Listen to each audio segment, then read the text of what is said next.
Caminando entre abejas, aprendiendo de la apicultura con pasión.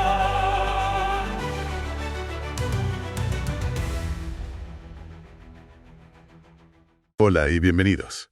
A ver, pensemos un momento en el confort de nuestras casas. Nos obsesionamos con las paredes, con tener buenas ventanas, con el tejado, pero seamos sinceros, ¿quién se para a pensar en el suelo? Casi nadie, la verdad. Pues bien, para una colonia de abejas, ese suelo, la base de su colmena, no es un detalle menor. Para nada. Es, literalmente, la diferencia entre la vida y la muerte. Hoy vamos a analizar a fondo por qué una simple base de madera o de malla puede ser una de las piezas de ingeniería más críticas en la apicultura. Es que es un tema fascinante y es contraintuitivo. Damos por sentado el suelo, pero como detalla este texto técnico que analizamos, es un elemento totalmente activo. ¿Activo? ¿En qué sentido? En que regula la salud de la colmena.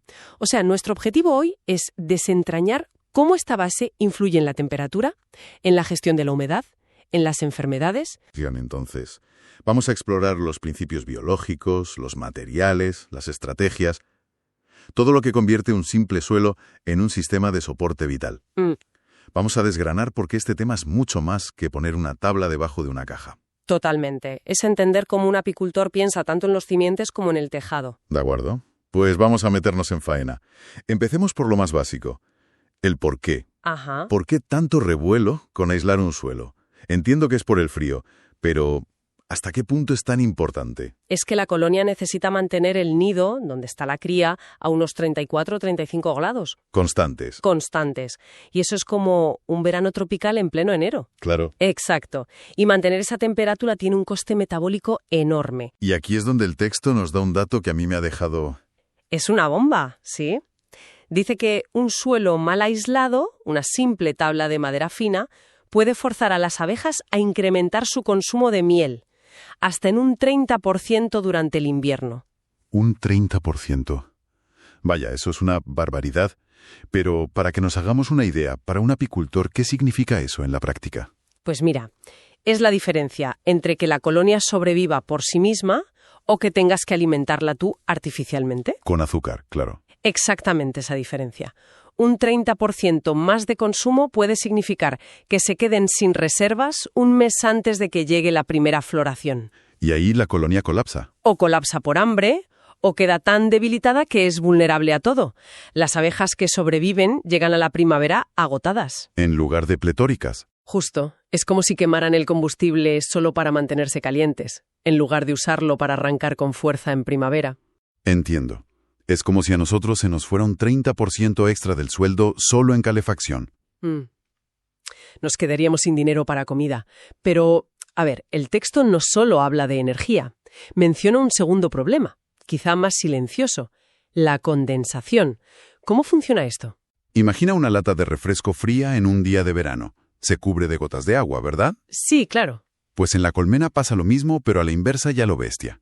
Las abejas, con su respiración y su actividad, generan un ambiente muy cálido y muy húmedo. Ajá. Cuando ese aire choca contra un suelo que está helado, el vapor de agua se condensa y literalmente empieza a llover dentro de la colmena. Vaya, es como crear un microclima de selva tropical pero fría en la parte de abajo. Exacto, abejas. Has dado en el clavo. La humedad crónica es el caldo de cultivo ideal para los hongos. El texto destaca uno en particular, el Ascocera apis. El que causa la cría de tiza. Ese mismo. Provoca esa enfermedad tan visual que las larvas mueren y se mumifican, parecen trocitos de tiza. ¡Qué horror! Y además esa humedad favorece a los ácaros y a otros bichos oportunistas. Pero hay más, y esto es clave. El suelo es también la muralla física de la colmena. La puerta de seguridad, como decías antes. Exactamente. Un suelo bien construido, bien sellado, es una barrera contra las hormigas, que pueden saquear la miel. O contra roedores. Contra roedores que buscan un sitio cálido, e incluso contra plagas más serias como el pequeño escarabajo de la colmena. Un suelo deficiente es una invitación a que entren ocupas. Queda meridianamente claro que esto es crucial, lo que me lleva a pensar que no vale cualquier cosa. Para nada. Si hay que ser tan cuidadoso, ¿qué le pedimos a un buen aislante? El texto habla de 4 requisitos técnicos muy específicos. Así es. No es tan fácil como parece. Son como los 4 pilares de un buen cimiento. ¿Vale? El primero es casi obvio, pero es fundamental: la impermeabilidad. Que no se moje. Que no absorba la humedad que sube del terreno. Un aislante mojado no solo no aísla, es que se convierte en una fuente de frío. Claro, es como intentar abrigarse con una chaqueta empapada en invierno. Es peor el remedio que la enfermedad, totalmente. Inútil y contraproducente. Vale, ¿cuál es el segundo pilar? La resistencia mecánica. A ver, una colmena en plena producción, llena de abejas, de cría, de miel, puede pesar más de 80 o 90 kilos. Mira, una barbaridad. Pues el suelo tiene que soportar todo ese peso, más el manejo del apicultor sin aplastarse. Si el aislante se compacta, pierde su capacidad de aislar. Entiendo. Impermeable y fuerte. Me imagino que el tercer requisito tendrá que ver con los ocupas que mencionabas. Justo. El tercer pilar es la estabilidad biológica. ¿Qué quiere decir eso? Que el material tiene que ser básicamente incomestible e inhabitable para otros seres vivos. No puede ser un manjar para los ratones, ni un sitio acogedor para las hormigas, y desde luego no puede pudrirse o generar moho por sí mismo. Tiene que ser inerte. Inerte, esa es la palabra. Impermeable, resistente y a prueba de plagas.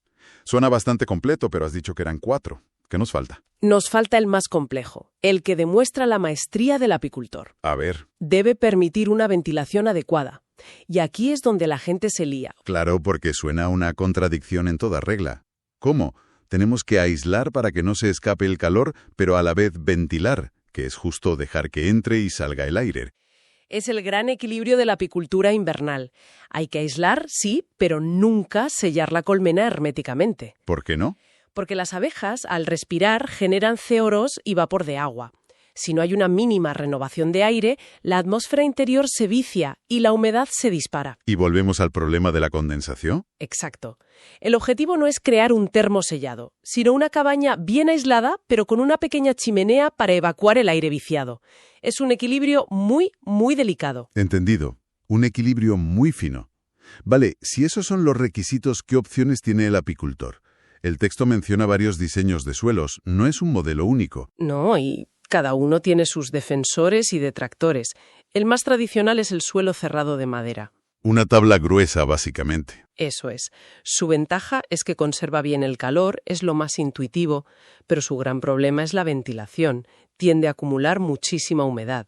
Vale, ¿y en el otro extremo del espectro? En el otro extremo está el suelo sanitario o de malla. Que es una rejilla, ¿no? Sí. Es el que tiene todo el fondo abierto, cubierto por una rejilla metálica.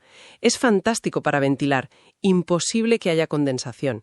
Y además es una herramienta increíble para luchar contra el ácaro varroa. ¿Por qué? Porque los ácaros que caen de las abejas se precipitan al vacío y no pueden volver a subir.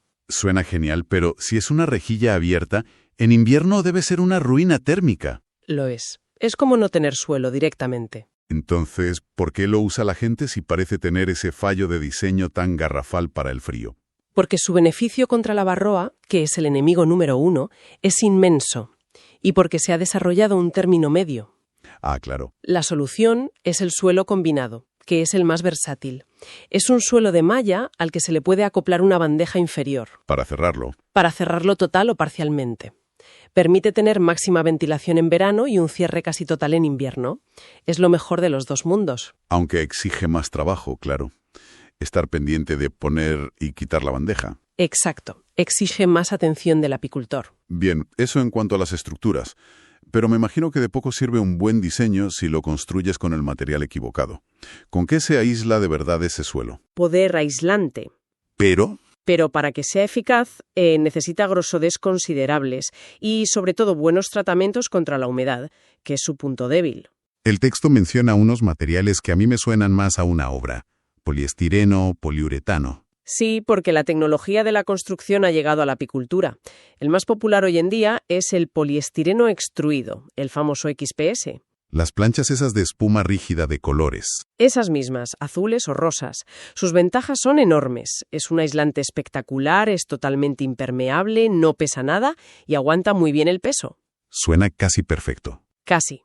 Su único pero es que a los roedores les encanta roerlo si lo encuentran, así que hay que protegerlo para que no puedan acceder a él. El XPS suena genial. ¿Hay algo que lo supere, aunque sea un coste mucho mayor? Por curiosidad.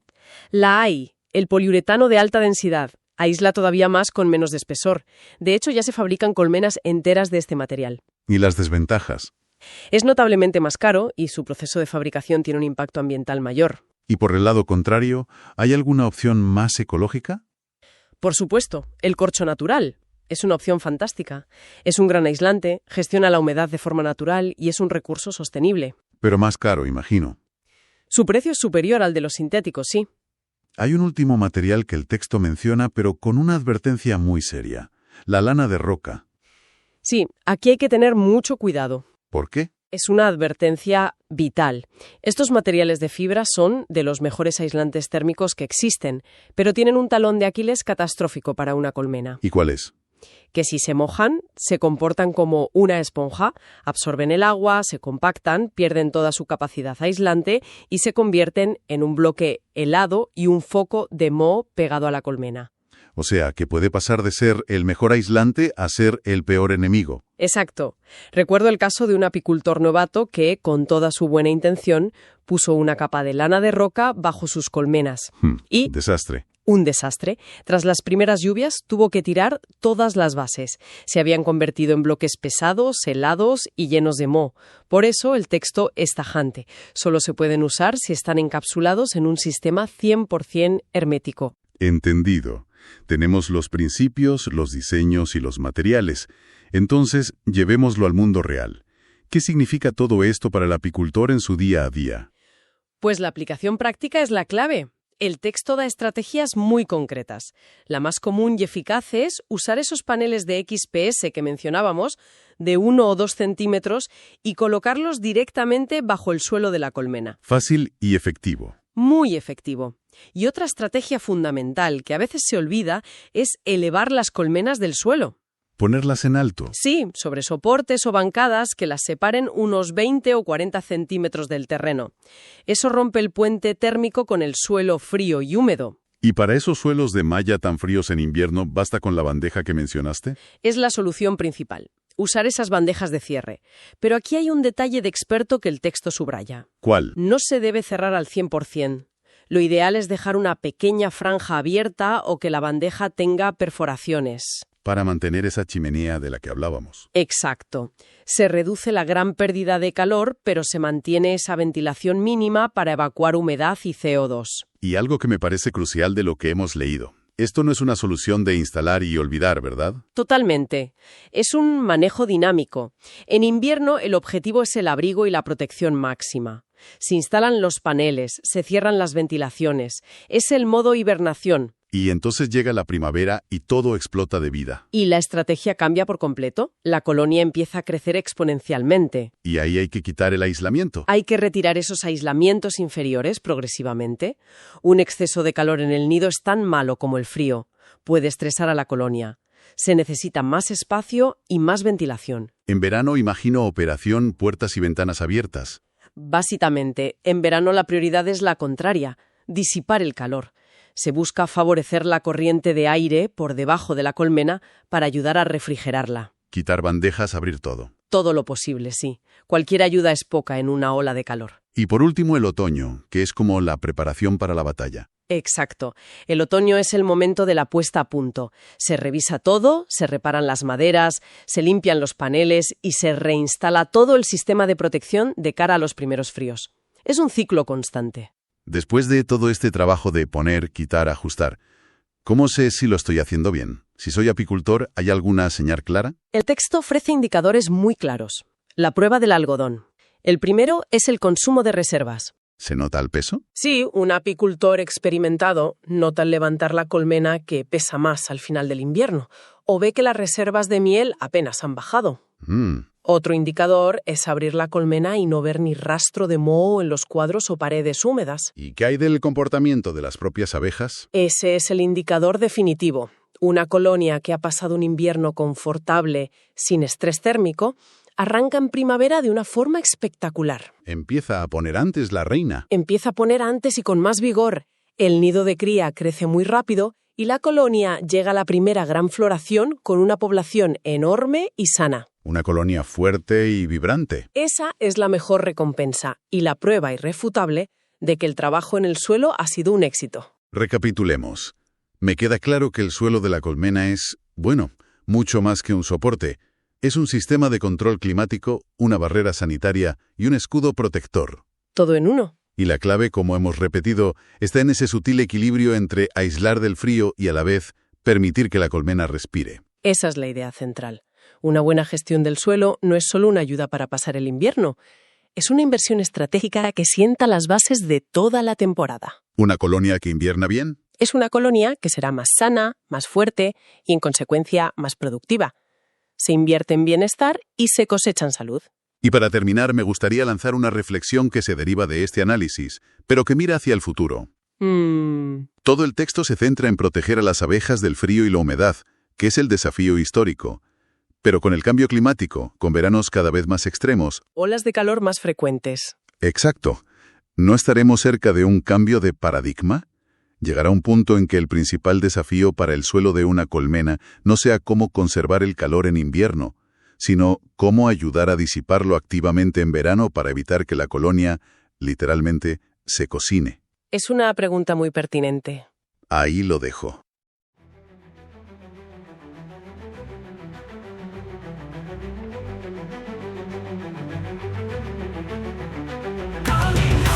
Entre abejas, aprendiendo de la apicultura con pasión.